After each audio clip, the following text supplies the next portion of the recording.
तुझे मैंने पास्टर बनाया, तुझे मैंने प्रॉफिट बनाया, जा कह रहा है, और मिस्रियों से आज सोना चांदी मांग ले। आप कौन थे? आप भी एक मिस्री थे, इजरायली नहीं थे, आप एक मिस्री थे। आप, हमें ऊपर से हुक्म मिलता है आपसे मांगने का,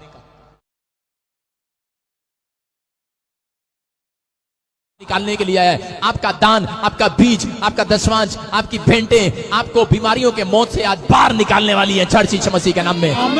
इसलिए मांगते, हमें शौक नहीं है भाई साहब मांगना, परमेश्वर की आज्ञा मिलती है, इसलिए बेशर्म होकर मांगना पड़ता है, इसलिए बेशर्म होकर मांगना पड़ता है। सभी भाई बहनों को जय मसीह की। हमने इस वीडियो में देखा कि जय भाई साहब कह रहे हैं कि हमें ऊपर से आर्डर मिलता है, इसलिए हम बेशर्म होकर मांगते हैं। ये बात केवल इन भाई साहब की नहीं, और भी बहुत सारे सेवक हैं जो अपने आप को man of the God, man of the apostle और कुछ अपने आप को आत्मिक पिता, आत्मिक गुरु कहलवाते हैं, और अपने आप को पापा जी भी कहलवाते हैं। ये कहते हैं कि हमें ऊपर से आर्डर मिलता है, इसलिए हम बेशर्म होकर मांगते हैं। लेकिन हम वचन में से जानने की कोशिश करेंगे कि वचन हमें क्या कहता है। हम वचन पढ़ेंगे मत्ती 6 अध्याय में से 8 वचन। इसलिए तुम उनके समान ना बनो, क्योंकि तुम्हारा पिता तुम्हारे मांगने से पहले ही जानता है कि तुम्हारी क्या क्या आवश्यकताएं हैं। ये वचन हमें कह रहा है कि तुम अन्य जातियों के समान ना बनो, क्योंकि तुम्हारा पिता पहले ही जानता है कि तुम्हारी क्या क्या आवश्यकताएं हैं।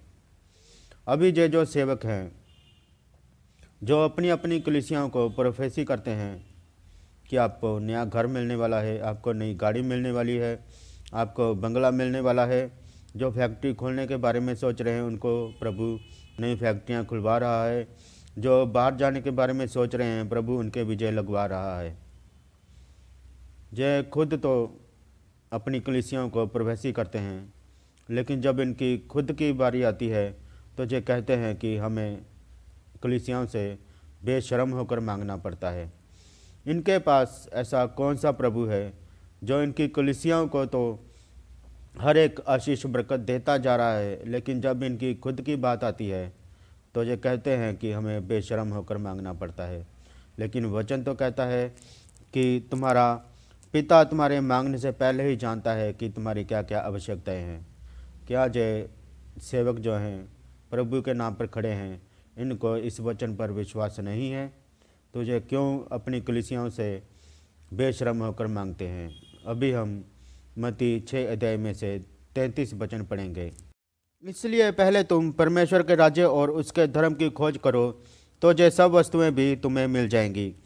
ये वचन कहता है कि पहले तुम परमेश्वर के राज्य और उसके धर्म की खोज करो। ये जो सेवक हैं, क्या इन्होंने बिना परमेश्वर के राज्य और उसके धर्म की खोज किए हुए अपने आप को सेवकों के रूप में खड़ा किया हुआ है? अभी हम 32 वचन पढ़ेंगे। क्योंकि अन्य जातियां इन सब वस्तुओं की खोज में रहती हैं, पर तुम्हारा स्वर्गीय पिता जानता है कि तुम्हें इन सब वस्तुओं की आवश्यकता है। वचन हमें कहता है कि अन्य जातियां सब इन बातों की खोज में रहती हैं कि हमें ये मिल जाए, हमें वो मिल जाए। फिर जय सेवक क्या अन्य जातियों से भी ऊपर बढ़कर हैं, जो कहते हैं कि हमें कलीसिया से बेशर्म होकर मांगना पड़ता है? क्या ये अन्य जातियों से भी ऊपर हो गए हैं? क्या ये परमेश्वर के वचन पर विश्वास नहीं करते, जो कहते हैं कि हमें ऊपर से आर्डर मिलता है? लेकिन वचन कहता है कि तुम पहले परमेश्वर के राज्य की खोज करो, तो ये सब वस्तुएं भी तुम्हें मिल जाएंगी। तो फिर जो क्यों अपने कलीसियाओं से बेशर्म होकर मांगते हैं? अभी हम मत्ती 6 अध्याय में से 19 वचन पढ़ेंगे। अपने लिए पृथ्वी पर धन इकट्ठा ना करो, जहाँ कीड़ा और काई बिगाड़ते हैं और जहाँ चोर सेंध लगाते और चुराते हैं। वे जय वचन हमें साफ साफ कहता है कि पृथ्वी पर धन इकट्ठा ना करो। लेकिन जो जय सेवक हैं अपनी कलीसियाओं से केवल धन ही मांगते हैं। अपने अपने दान दशमांश भवनों में ले आओ।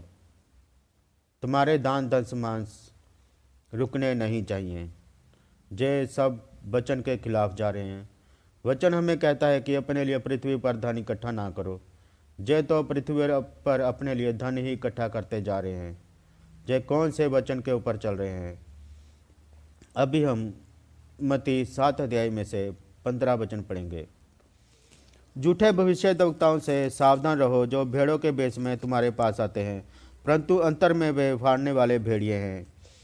अभी जय वचन हमें कहता है कि झूठे भविष्यद्वक्ताओं से सावधान रहो, जो अंतर में फाड़ने वाले भेड़िए हैं। वचन हमें कहता है कि पहले धर्म के राज्य की खोज करो तो ये सब वस्तुएं तुम्हें मिल जाएंगी। और वचन कहता है कि पृथ्वी पर धन इकट्ठा ना करो, जहाँ चोर सेंध लगाते हैं।